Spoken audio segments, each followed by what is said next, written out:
తెలంగాణలో పంచాయతీ ఎన్నికలు ఎప్పుడు వస్తాయని అటు రాజకీయ నేతలతో పాటు ఇటు ఓట్లు వేసే ప్రజలు కూడా ఆసక్తిగా ఎదురుచూస్తున్నారు. ఈ నేపథ్యంలో తెలంగాణ రాష్ట్ర ఎన్నికల కమిషనర్ సి పార్థసారథి అధికారులతో నిర్వహించిన సమావేశంలో పలు కీలక విషయాలను వెల్లడించారు.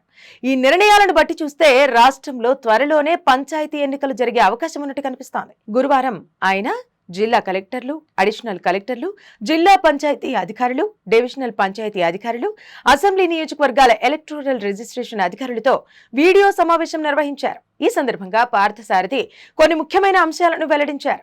రాష్ట్రంలో పంచాయతీ ఎన్నికలను బ్యాలెట్ బాక్సులతో 3 దశల్లో నిర్వహించనున్నట్టు తెలిపారు. మరోవైపు రాష్ట్ర ప్రభుత్వం పంచాయతీ ఎన్నికల్లో రిజర్వేషన్లను ఖరారు చేశాక ఎన్నికల నోటిఫికేషన్ విడుదల చేస్తామని ప్రకటించారు.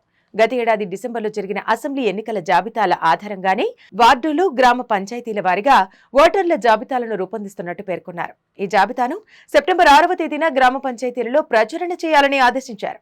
ఈ ముసాయిదా జాబితాలో ఏవైనా పొరపాట్లు జరిగితే సెప్టెంబర్ 13 వరకు సంబంధిత అధికారులకు రాతపూర్వకంగా తెలపాలని సూచించారు. వాటిని లోతుగా పరిశీలించి ఆ అధికారులు తగిన చర్యలు తీసుకోవాలని సవరించిన తుది ఓటర్ల జాబితాను సెప్టెంబర్ 21వ తేదీన ప్రచురించాలని ఆదేశించారు. అయితే ఇప్పటికే పంచాయతీల్లో సర్పంచుల పదవీకాలం ముగియడంతో ప్రత్యేక అధికారుల ద్వారా గ్రామాల్లో పాలన సాగుతోంది. కానీ ఎక్కువ కాలం ప్రత్యేక అధికారుల పాలనలో ఉంచకుండా సకాలంలో పంచాయతీలకు ఎన్నికలు నిర్వహించాలని ప్రభుత్వం భావిస్తోంది. ఇక అసెంబ్లీ ఎన్నికల సమయంలో బీసీలకు స్థానిక సంస్థల్లో 42% రిజర్వేషన్లు కల్పిస్తామని కాంగ్రెస్ పార్టీ హామీ ఇచ్చింది. అందుకు అనుగుణంగా కుల గణన చేసేందుకు అసెంబ్లీలో తీర్మానం కూడా చేసింది. అయితే లోక్సభ ఎన్నికల కోడ్ నేపథ్యంలో ఈ కుల గణన ప్రక్రియకు బ్రేక్ పడింది. అయితే స్థానిక సంస్థల ఎన్నికలకై సీఎం రేవంత్ రెడ్డి కీలక ప్రకటన చేశారు.